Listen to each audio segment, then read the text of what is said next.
你们说红茶拿铁跟鲜奶茶是同一种东西吗？大家好，欢迎来吸收奇怪知识。在当今多元化的饮品文化中，红茶拿铁与鲜奶茶占有一席之地。它们不仅是许多人日常生活的一部分，更蕴含着深厚的文化意义和历史渊源。我们将探讨这两种饮品的定义、起源、发展，以及它们在不同地区的变化和受欢迎的程度，以便更深入地理解这两种看似相似却独具特色的饮品。红茶拿铁，或称作茶拿铁，是一种将浓郁的红茶与蒸煮牛奶结合的饮品。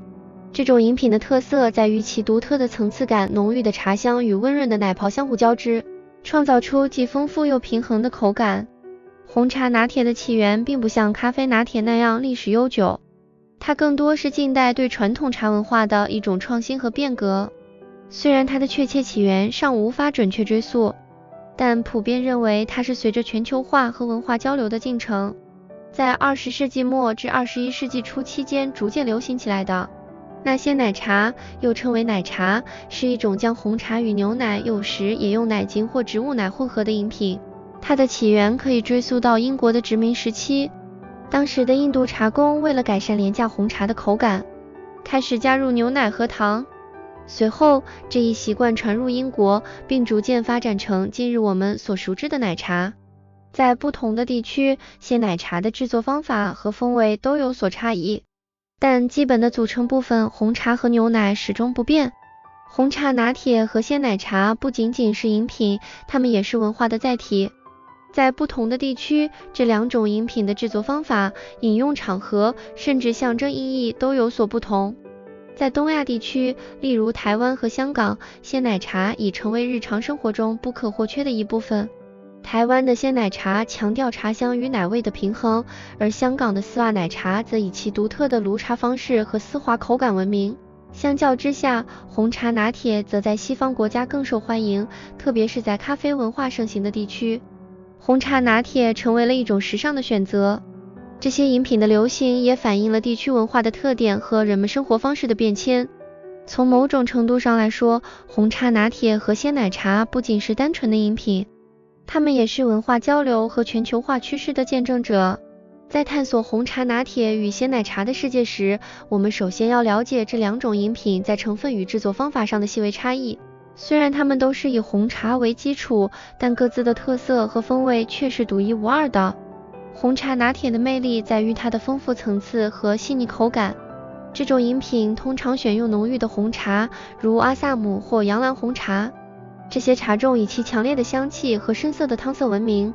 制作红茶拿铁时，首先需要准备浓郁的红茶，然后将经过蒸汽处理打发成细腻奶泡的热牛奶缓缓倒入。这种制作方式使得红茶和牛奶在杯中形成美丽的层次，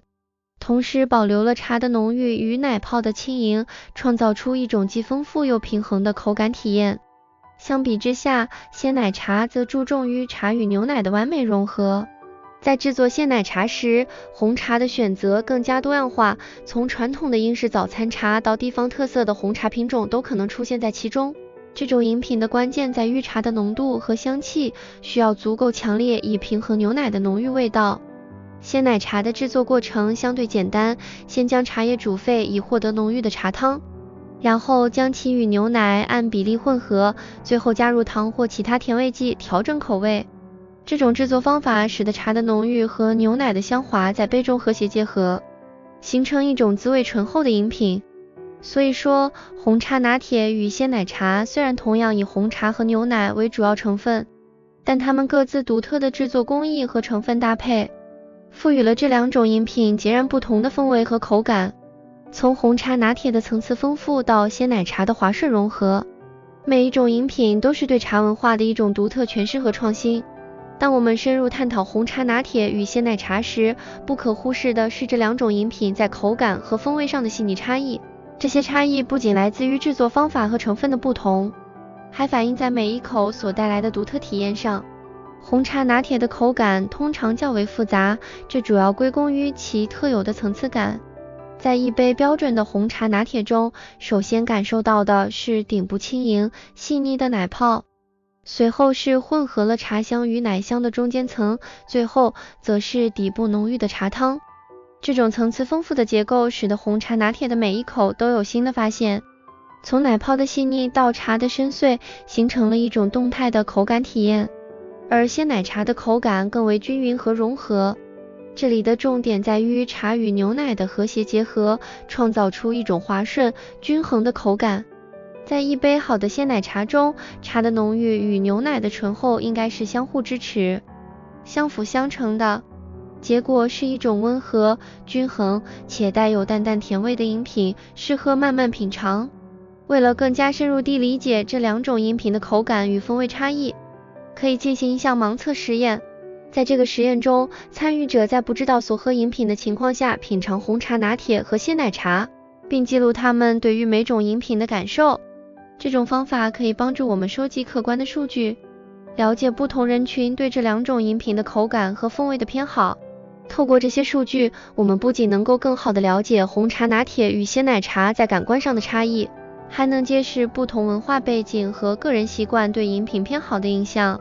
红茶拿铁与鲜奶茶虽然在成分上相似，但在口感和风味上却各有千秋。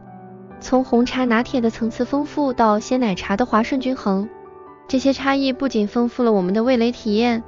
也反映了不同文化对饮品的独特理解和欣赏方式。通过实际的盲测实验，我们可以更深入地理解这些差异，从而更全面地欣赏这两种受欢迎的饮品。当我们深入探究红茶拿铁与鲜奶茶的文化与社会意义时，可以发现这两种饮品不仅仅是日常生活中的一部分，它们还在不同程度上反映了当代社会的趋势和人群偏好。红茶拿铁作为一种相对较新的饮品，它的兴起与现代城市生活的快节奏和对新鲜事物的追求密切相关。在许多西方国家，红茶拿铁常常与时尚、现代和轻奢的生活方式联系在一起。它不仅仅是一杯饮品，更是一种生活态度的展现，代表着对传统茶文化的现代诠释和创新。此外，红茶拿铁的流行也反映了人们对健康和轻松生活方式的追求，特别是在年轻一代消费者中，这种饮品成为了一种时尚的象征。相较于红茶拿铁，鲜奶茶则深深植根于东亚地区的文化中，特别是在台湾、香港和中国大陆。这种饮品不仅仅是一种休闲饮料，它还承载着丰富的文化意义和社会记忆。在这些地区，鲜奶茶不仅是日常生活的一部分，更是人们情感联系和社交互动的媒介。它的普及反映了人们对传统与现代融合的追求，同时也象征着本地文化的韧性和创新能力。从市场趋势的角度来看，这两种饮品的流行也揭示了消费者行为的变化。根据市场调研报告，红茶拿铁和鲜奶茶在全球茶饮市场中占有一席之地，特别是在年轻消费者群体中。这些饮品的销售数据不仅显示了它们的受欢迎程度，还反映了消费者对品质、口味和文化特色的重视。随着全球化的进程，这两种饮品也在不断地跨越地理和文化的界限，吸引着来自不同背景的消费者。红茶拿铁和鲜奶茶不仅是两种风味独特的饮品，它们还承载着深厚的文化意义，反映出当今社会的多元化趋势和消费者行为的变迁。这些饮品的流行和市场表现提供了一个独特的视角，帮助我们理解全球化时代下人们的生活方式和文化取向。在对红茶拿铁和鲜奶茶进行全面的探讨后，我们可以总结出它们之间的主要异同点，并进一步讨论这两种饮品的本质。红茶拿铁和鲜奶茶在成分上都主要由红茶和牛奶构成，但它们在制作方法、口感、风味以及文化意义上却有显著差异。红茶拿铁以其层次丰富的口感和轻盈的奶泡著称，反映了对传统茶文化的现代诠释和创新。相较之下，鲜奶茶则更强调茶与牛奶的和谐融合，并深深植根于东亚地区的传统与文化中。从成分和基本概念上来看，红茶拿铁和鲜奶茶具有共同点，但它们在制作工艺、口感体验和文化象征上的差异，使得将它们简单归类为同一种饮品显得过于简化。每种饮品都有其独特的风味和背后的文化故事，这些特色不仅丰富了饮品本身，